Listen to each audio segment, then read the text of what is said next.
We getting shot in these streets. I'm just like you. We getting locked by these caps. I'm just like you.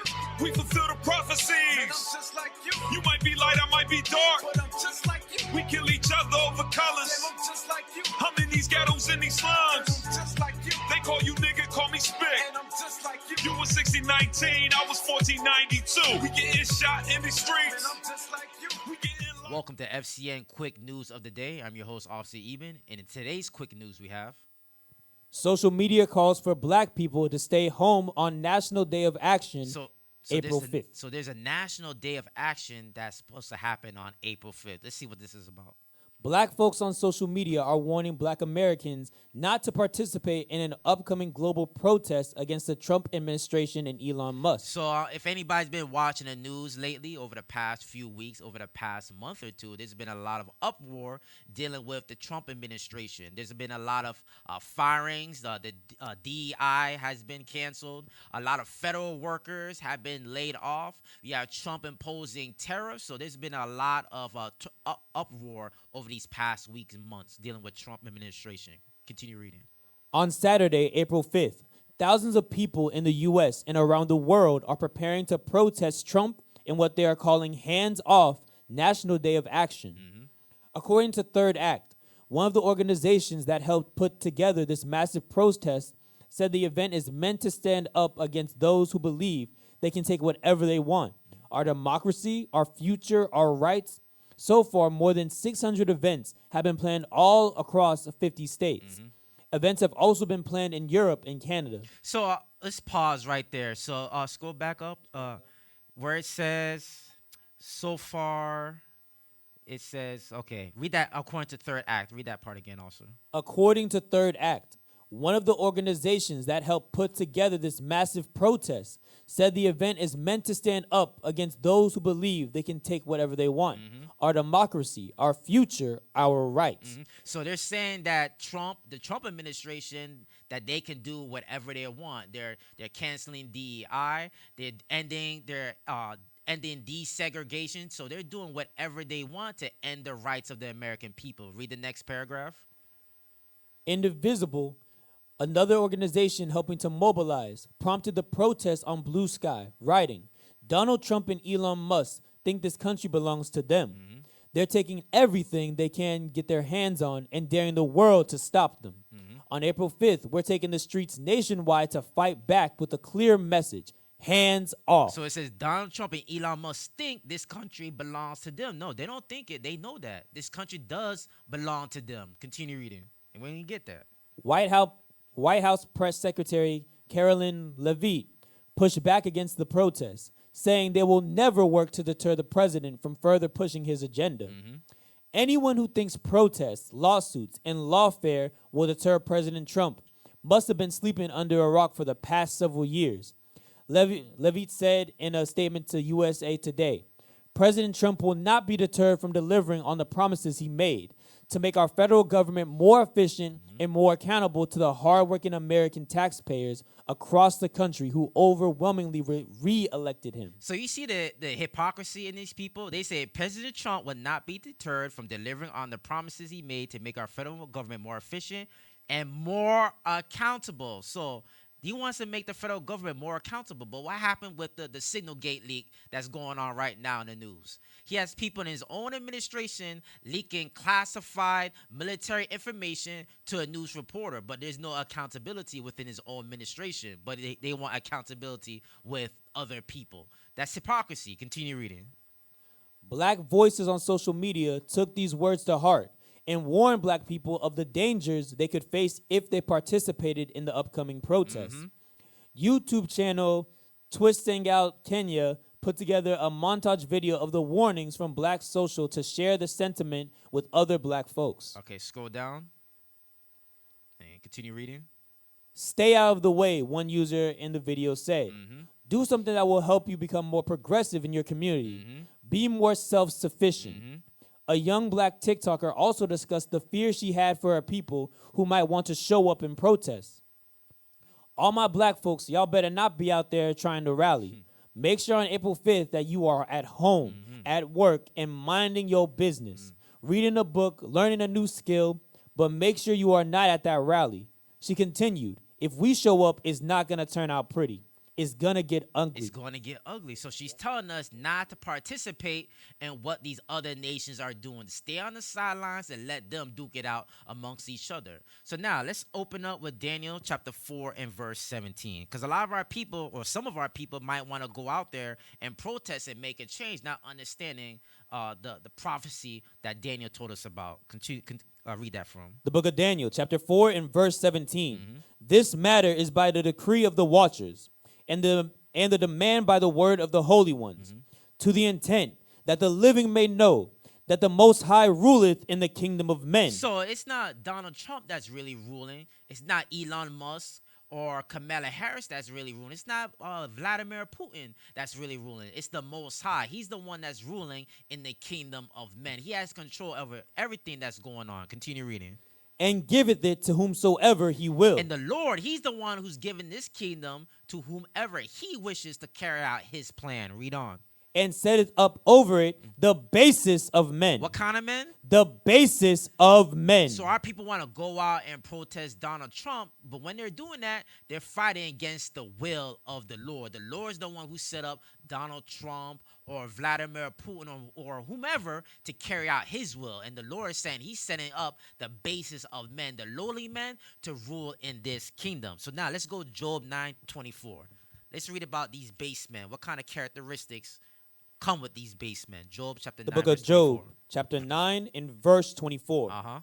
The earth is given into the hand of the wicked. So the Lord, he's the one who's given this earth into the hand of the wicked. So yes, these wicked men, these wicked women that's ruling over us, the Lord is setting them up to lay oppression on our people. Because why? Our people are too comfortable in this society. Our people are too comfortable in this kingdom. And what does the Lord want us to achieve? So now let's get Hosea chapter 5 and verse 15.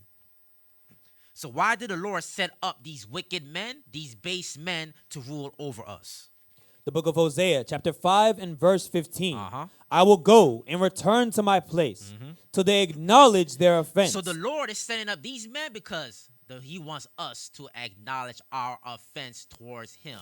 The sins that we're committing as a nation of people every day, the Lord wants us to acknowledge our offense. And the only way he's going to be able to do that is this. Continue reading. And seek my face.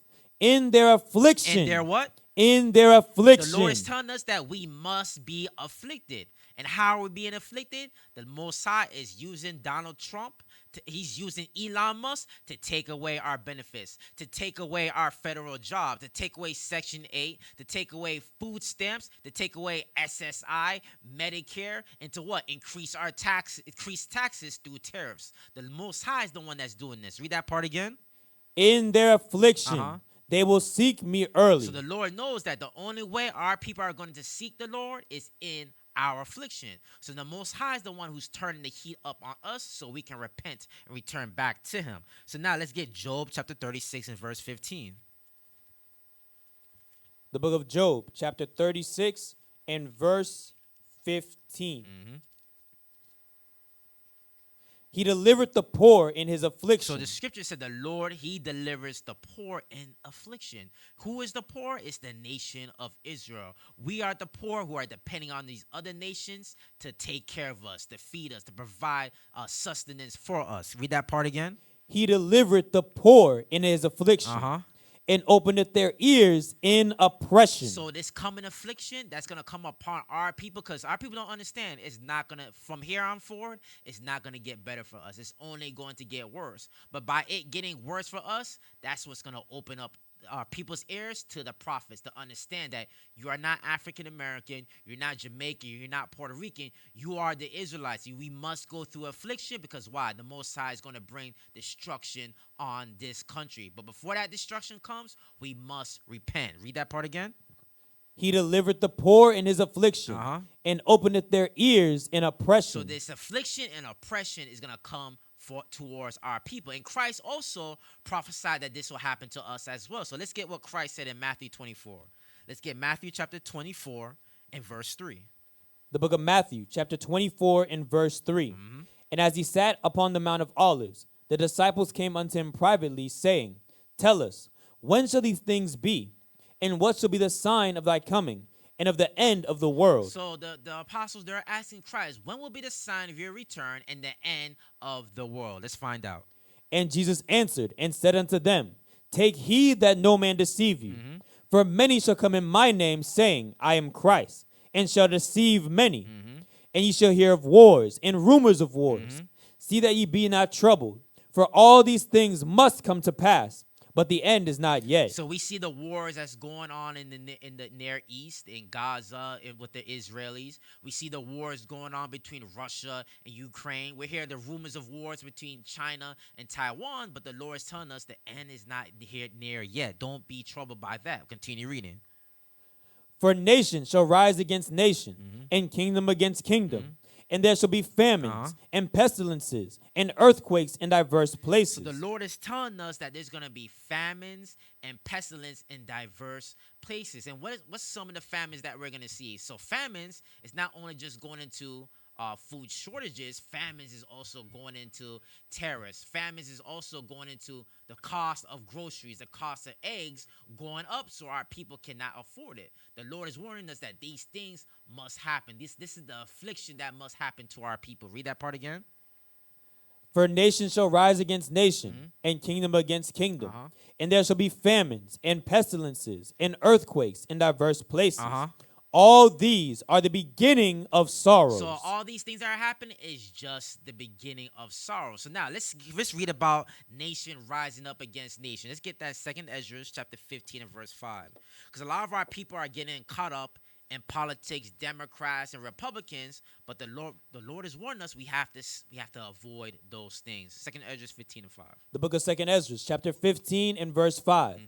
Behold, saith the Lord, I will bring plagues upon the world, the sword, famine, death, and destruction. So what are we reading about? We're reading about these affliction, the tribulation that's going to come upon us in these last days. So just jump down to verse 15. Verse 15. For the sword and their destruction draweth nigh, and one people shall stand up to fight against another, and swords in their hands. So what we're reading about? Civil war. Civil war will come upon this country. And we're seeing the beginnings of it between the Democrat Party and the Republican Party. Continue reading. For there shall be sedition among men, and invading one another. They shall not regard their kings nor princes. In the course of their actions shall stand in their power.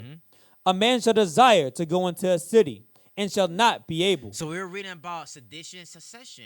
There's going to be civil war. There's going to be infighting in this country. And we as a people, we have to avoid that tribulation. So what is the Lord telling us to do? Let's get Isaiah chapter 8 and verse 9.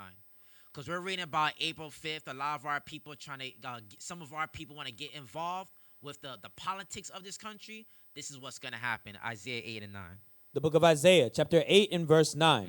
Associate yourselves, O ye people, and ye shall be broken in pieces. So the Lord is telling us if we associate ourselves with what's the politics of this country, we will be destroyed in that process. So the Lord is warning us that we need to avoid what's going on. We need to stand on the sidelines and let the other nations duke it out. And let's get an example of one of our forefathers that got caught up in the politics of the other nations. Let's get that example in 2nd Chronicles chapter 35 and verse 20.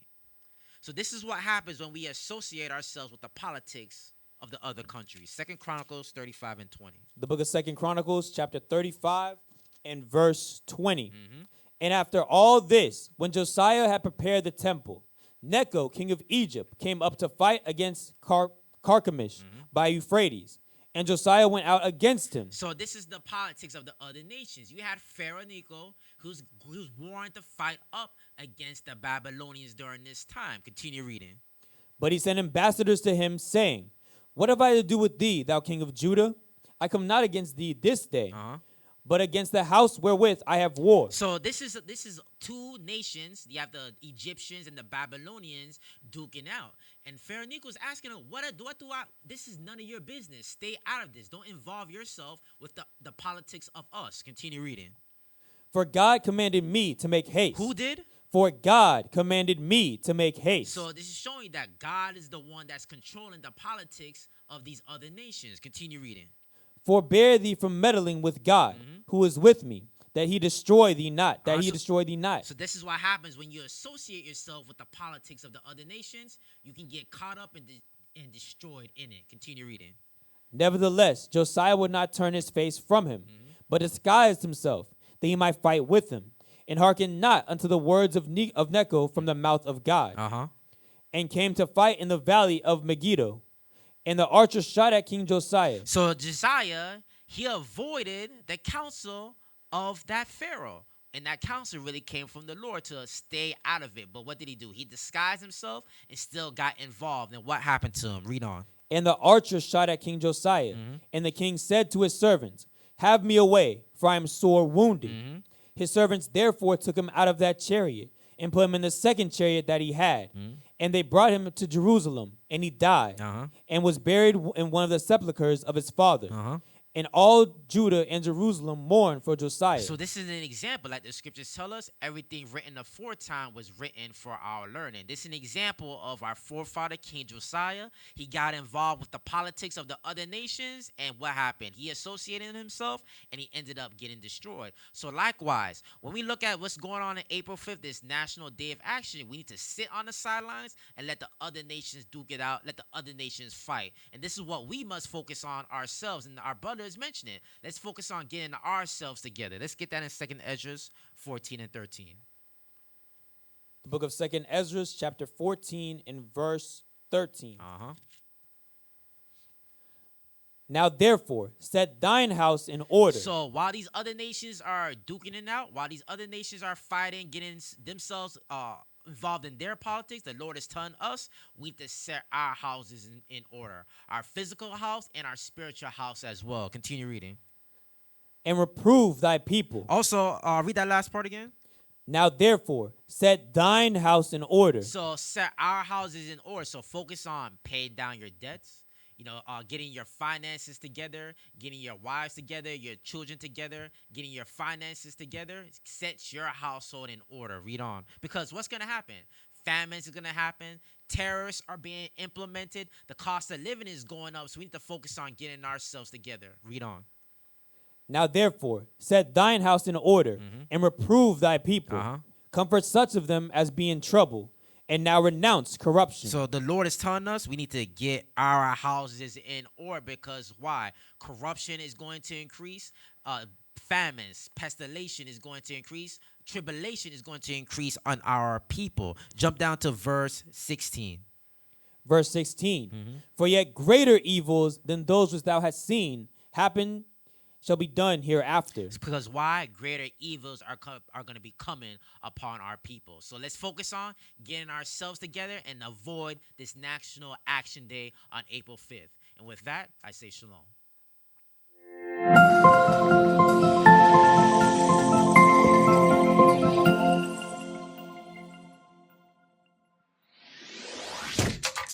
Shalom, Israel. This is Bishop Nathaniel. I want you to know that you can view all our Sabbath classes live on IUIC TV. That's right, I said on IUIC TV.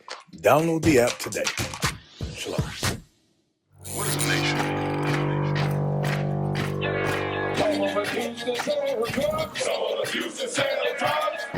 Nation is men leading by example.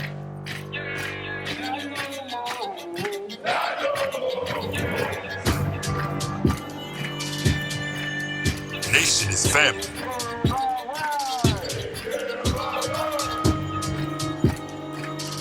Nation is community. Nation is children with role models.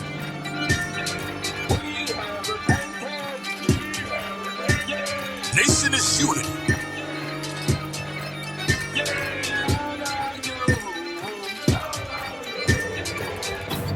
Nation is